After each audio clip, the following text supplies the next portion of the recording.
Can you just set up a company in Dubai and pay no tax? This is a question that we're getting asked on a daily basis. So as you've probably seen if you follow me on the channel or on other social medias, that appears to be what I've done in terms of just set up a company in Dubai and no longer pay any tax.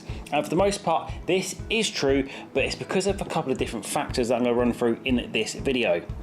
But before we get started, please do give this video a thumbs up and also hit that subscribe button to make sure that you do not miss out on the incredible content that we're posting on a weekly basis. So the first thing to talk about here really is this video is primarily aimed at people in the UK and looking at lower tax jurisdictions such as Dubai, because Dubai is the hotspot at the minute.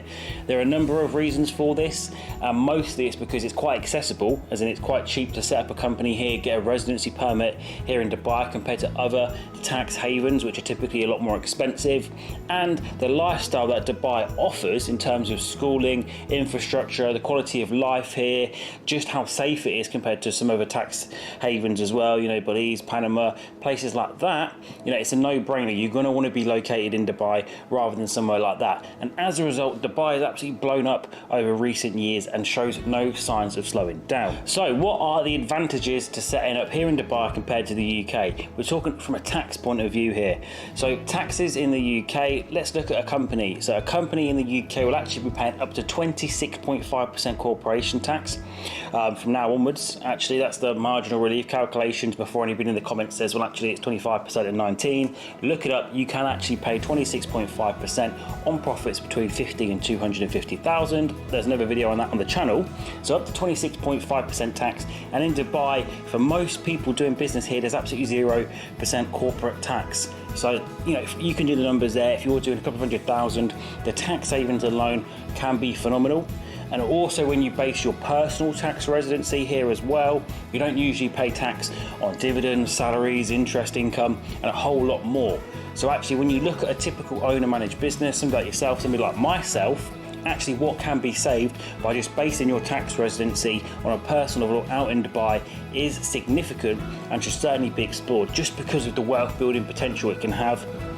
So what a lot of people do is they either continue working as hard as they have and double the quality of their life, or they start to build assets, because you can use those tax savings to start buying property in the UK still, and as a result really compound your wealth at a much greater rate than you ever could if you was in the UK, because you're constantly giving 50% or so in most cases of your hard-earned income, your business profits, over to the taxman.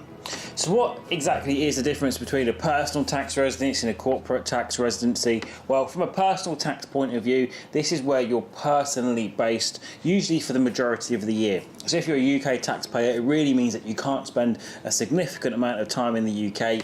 For most people, it's less than 90 days a year. But on a company level, it's actually where your company is based. And we're going to run through exactly more on this so that you fully understand and you can see why you can't just set up a company out in Dubai but continue living in the UK. So your personal tax residency, which is where you basically spend most of the year. Effectively, it's usually done on a days or midnight basis, so where you are for a number of days at midnight throughout the tax year. On a company level, so it's actually where that company is based, incorporated, controlled, or looking at this basically if you look at the tax treaties, if there's a tiebreaker clause.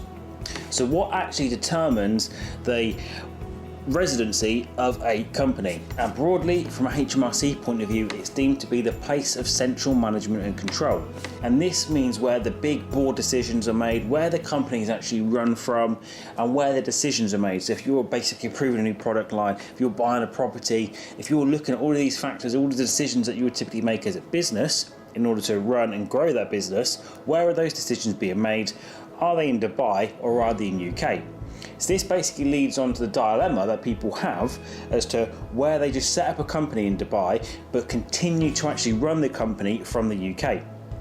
Because what will happen here is, although the company is incorporated in Dubai, HMRC, because that place of central management and control is in the UK, they will look to tax that company to corporation tax as well.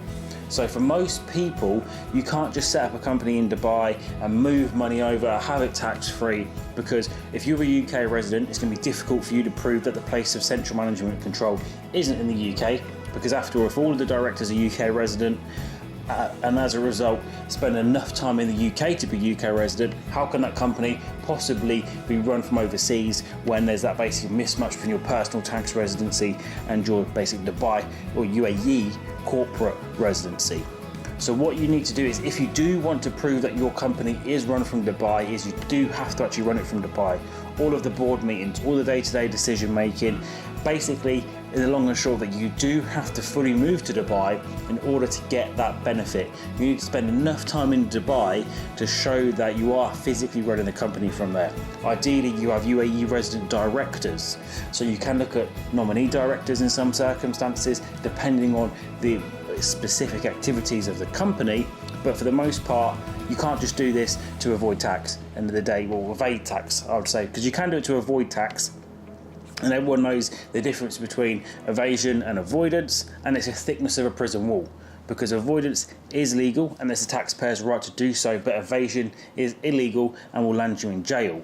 So what you need to do here is you do need to have basically a commercial rationale and actually be based out here in Dubai to fully make the most of this opportunity, and to ensure that if HMRC do look into your corporate affairs and question the residency of your company, you can prove to them quite rightly that it is actually centrally managed and controlled from Dubai, and as a result it's only subject to tax here in Dubai at 0%. So there we have it, guys. Unfortunately, you can't have your cake and eat it in this situation. If you could just set up a company in Dubai, you pretty much have to be Dubai personally tax resident as well in order to ensure that the corporate residency of that company is out here in Dubai where there's no tax. That said, if you do want to be tax efficient and really do build your wealth, definitely food for thought in terms of making all of your tax residencies out in Dubai personally and on a corporate level, because that's where I have the biggest success, and that's where all of our clients have the biggest success as well. Being able to take dividends, interest income, salary, profits from companies, all completely tax free because they're based their entities out here. A lot of our clients spend 6 months here in the UAE, the best months when the UK is cold, wet and miserable, another 3 months in the UK, which you can do so without being tax resident in the most part, and then 3 months travelling, holidays, Thailand, America, Europe. And this is a great way to split your tax year in terms of making sure that your tax residencies out here in Dubai is 0%, and also gives you a great lifestyle that of course can be partially met through the tax savings as a result of paying pretty much minimal taxes internationally. Found this video useful, please do give it a big thumbs up, and also smash that subscribe button so you see as soon as we post fresh tax saving wealth building content. Bye for now.